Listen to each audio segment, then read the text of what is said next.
Já vai, já vai, já vai. Bom dia! Hoje são 19 de fevereiro de 2020, quarta-feira, Brasília, Distrito Federal.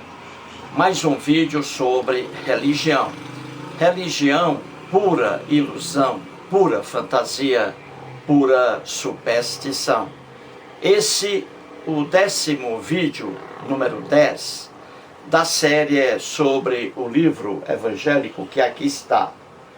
Por que Deus permite o sofrimento e o mal? Este livro foi escrito por dois cristãos evangélicos norte-americanos, o John Ankerberg e o Dylan Burroughs. Estou agora analisando a seção número 3 deste livro. A seção número 1, eles perguntam: onde começaram o sofrimento e o mal? Sobre isso fiz 5 vídeos.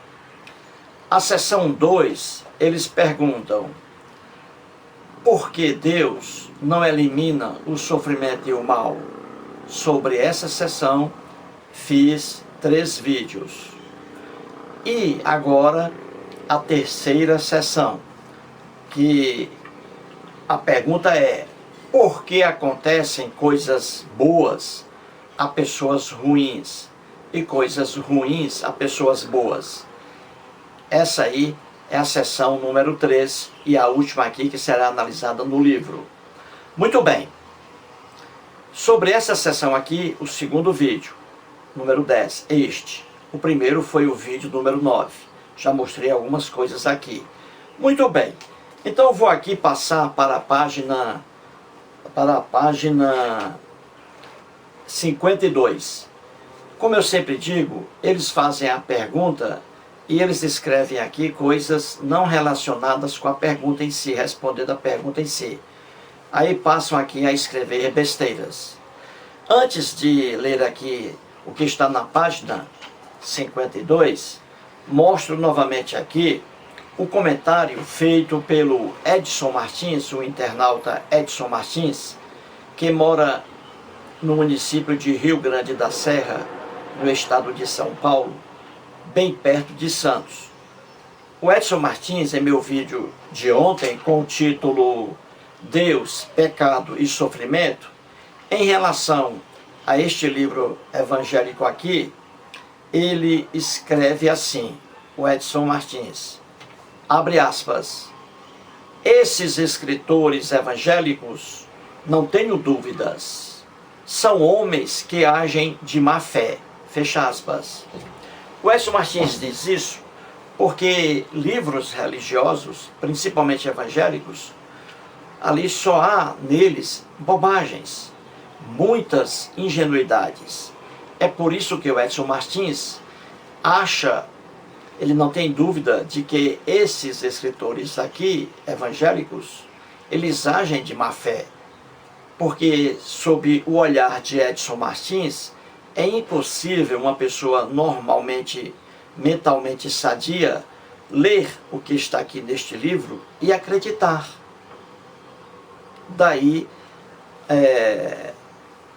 o assombro do Edson Martins. Muito bem, então vou aqui trazer uma parte no livro, páginas 52 e 53.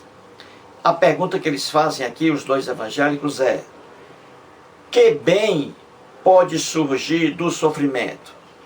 Como você vê, que bem pode surgir do sofrimento? Essa é a pergunta. Nada tem a ver com aquela pergunta que eles fizeram: por que acontecem coisas ruins a pessoas boas e coisas boas a pessoas ruins? O que eles escrevem aqui nada tem a ver aí com a resposta. Mas tudo bem, vamos aqui com eles. Eles dizem assim: que bem pode surgir do sofrimento? Eles estão aqui dizendo que do sofrimento, mesmo com o sofrimento, podem surgir dali coisas boas, que nada tem a ver com aquela pergunta. E aqui eles colocam uma relação de coisas boas que podem surgir de um sofrimento. Aí eles colocam: quando uma pessoa passa por um sofrimento, ela pode se tornar um exemplo para os outros. Veja aqui o que eles colocam. Uma pessoa passa por um sofrimento. Uma pessoa passa, por exemplo, uma pessoa se cura do câncer. Sofreu muito com quimioterapia e radioterapia. Essa pessoa gastou muito dinheiro, sofreu muito, conseguiu aí vencer o câncer. Então, para eles aqui, essa pessoa que passou por um sofrimento, ela pode ter agora, ela pode ter tido muitas coisas boas em relação a esse sofrimento. Por exemplo, essa pessoa que se salvou de um câncer pode agora se tornar exemplo para outras pessoas. Pode também se compadecer de outras pessoas. Pode também depender do poder de Deus. Olha a cabeça dos caras. Uma pessoa que escapa de uma doença, depois pode agora depender do poder de Deus. Veja que livro, que cabeça, não é? Veja aí. Diz também que uma pessoa que escapa de algum sofrimento pode crescer em seu relacionamento com Cristo. Que uma pessoa também que escapa de algum sofrimento pode revelar a necessidade da disciplina de Deus em nossa vida. Veja o escrito, como o negócio é inocente. E aqui eles dizem aqui, no finalzinho, uma pessoa que sai de um sofrimento pode promover a obra de Cristo, pode promover, como por exemplo, maus tratos a um missionário, a um pastor. Abrem oportunidades para impactar outros. Eles estão dizendo aqui que também uma pessoa que sai de um sofrimento pode aí, que a pessoa sai de um sofrimento, deixa eu ver aqui, pode, 52, 53, pode promover a obra de Cristo, a obra de Deus, entendeu? Uma pessoa sofre para promover a obra de Deus, para promover a obra de Cristo. Também acontece isso aí. Veja mais uma aberração religiosa aí. Em relação a isso, uma pessoa sofrer para enaltecer a obra de Cristo ou de Deus, então, em relação a isso, trago aqui um comentário feito pelo internauta José Batista Ribeiro. José Batista Ribeiro. Em meu vídeo de ontem também, o mesmo vídeo, Deus, Pecado e Sofrimento. Confira lá. O José Batista Ribeiro escreveu assim. E o que ele escreveu aqui cai certinho aí nessa observação desses escritores evangélicos, dizendo que às vezes uma pessoa sofre para enaltecer a obra de Deus, para promover a obra de Deus. Veja que loucura. E essa loucura será aí o tema desse vídeo aqui, número 10. Então o José Batista Ribeiro escreveu assim, abre aspas. Boa tarde, professor. Algum tempo atrás, na lenda bíblica, um cidadão perguntou para o Jesus, Senhor, quando a criança nasce assim, quem pecou? O pior foi a resposta, ninguém pecou. Isso ocorreu para uma manifestação da glória de Deus na terra. Não ria, professor, não ria. Um abraço. Fecha aspas. Escreveu aí o José Batista Ribeiro. O José Batista Ribeiro, veja aí, o comentário dele é uma crítica a essa afirmação de cristãos em dizer que uma pessoa, às vezes, sofre apenas para promover a obra do Deus hebreu. Mais uma ingenuidade aí dos cristãos. E aqui ele se refere, o José Batista Ribeiro, ele se refere ao Evangelho de João, lá no Novo Testamento. Evangelho de João, aqui está a Bíblia. Evangelho de João, capítulo 9. O título é assim, A cura de um cego de nascença. Vou ler aqui os versículos 1, 2 e 3. Dizem assim, abre aspas. Caminhando Jesus, viu um homem cego de nascença. E os seus discípulos perguntaram: Mestre, quem pecou, este ou seus pais, para que nascesse cego? Eis a pergunta.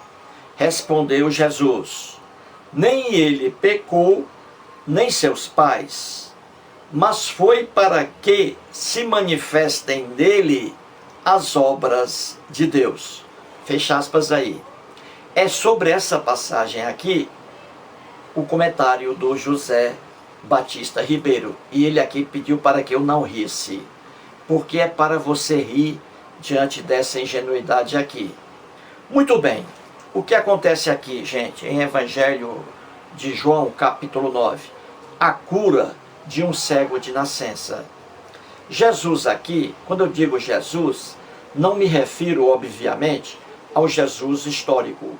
O Jesus histórico, fora dos textos bíblicos, é um nada. É um nada. Então, quando eu me refiro a Jesus, estou aqui me referindo ao Jesus que está no Novo Testamento, nas lendas do Novo Testamento. Então aqui existe um Jesus, e aqui ações atribuídas a esse Jesus, e afirmações também atribuídas a esse Jesus. E você vê aqui, nesse Jesus aqui lendário, a ingenuidade dele, e também um absurdo dele, de Jesus, certinho? Na verdade, não é Jesus aqui. Alguém escreveu que Jesus disse, mas Jesus não disse aqui coisa alguma. Alguém inventou isso aqui. Porque Jesus, até mesmo no Novo Testamento, Jesus aqui você tem que ter cuidado, porque são vários Jesus, várias pessoas dizendo ali que Jesus disse, mas é a própria pessoa que inventa. É por isso que você vê no Novo Testamento, em muitas passagens, contradições. Jesus diz uma coisa aqui, ali diz coisa diferente. E aí você vê que não é uma pessoa dizendo coisa diferente, mas pessoas atribuindo aí os escritos a Jesus. Então, muito bem. Aqui no Evangelho de João, capítulo 9, aconteceu o seguinte, na lenda bíblica. Jesus estava caminhando com seus discípulos.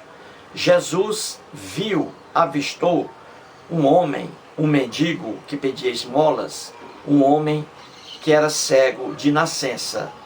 Ou seja, desde o útero da mãe dele, ele era cego. Nasceu cego, cego de nascença. Então Jesus viu aquele homem. Os discípulos também viram aquele homem e perguntaram a Jesus: Jesus, mestre, diga-nos uma coisa. Aquele homem ali, aquele cego de nascença, ele nasceu assim por causa do pecado dele, praticado por ele, ou por seus pais? Eis aí a pergunta. Então veja a ignorância de quem escreveu esse texto aqui e atribuiu a Jesus. Veja a ignorância na época da Bíblia. E aqui no Novo Testamento, há 2000 anos, numa época cheia de pessoas pobres e analfabetas. Então você vê a ignorância aqui. Os discípulos perguntam a Jesus por que aquele homem nasceu cego. Será que foi por causa de um pecado praticado por ele próprio, pelo cego, ou pelos pais do cego? Veja a ignorância. Aquele homem cego de nascença, desde o útero da mãe. Então você não tem que perguntar se aquele homem pecou, porque ele estava dentro do útero da mãe dele. Dentro do útero, o bebezinho ali, o feto, já uma criança, o bebezinho não peca. Então perguntar se aquele bebezinho pecou para nascer cego é uma ignorância. Só mesmo uma ignorância dita aí pelos discípulos de Jesus. E também eles perguntaram: será que aquele homem nasceu cego por causa do pecado praticado pelos pais dele? Isso é, no mundo da Bíblia, os filhos ali sofrendo por causa das ações de seus pais. Como já mostrei aqui, um absurdo dizer que uma pessoa é cega por causa do comportamento de seus pais. É a mesma loucura de dizer que Adão e Eva transmitiram seu comportamento ruim para a humanidade. É a mesma loucura do cristianismo, entendeu? Então os discípulos de Jesus perguntaram a Jesus por que aquele homem nasceu cego.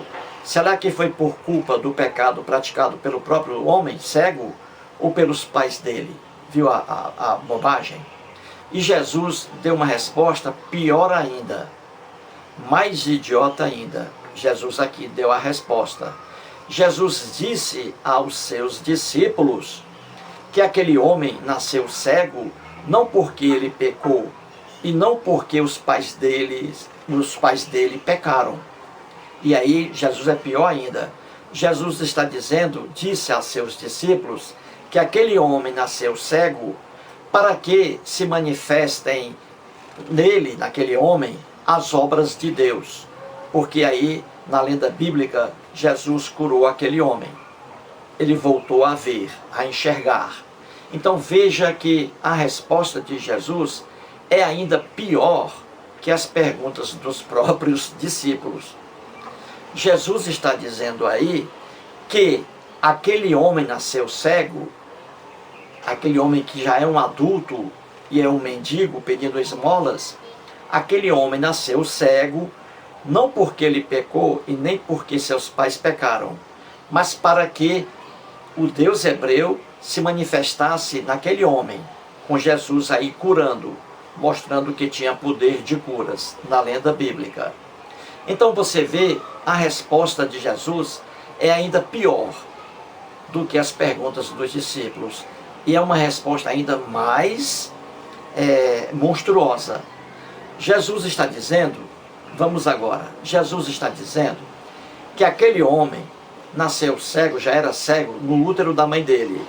E que ele nasceu cego, veja bem, aquele pobre homem nasceu cego porque Deus quis que ele nascesse cego, para que fosse curado na fase adulta, depois de muitos e muitos anos, por Jesus. Veja que loucura essa passagem bíblica aí, mais uma.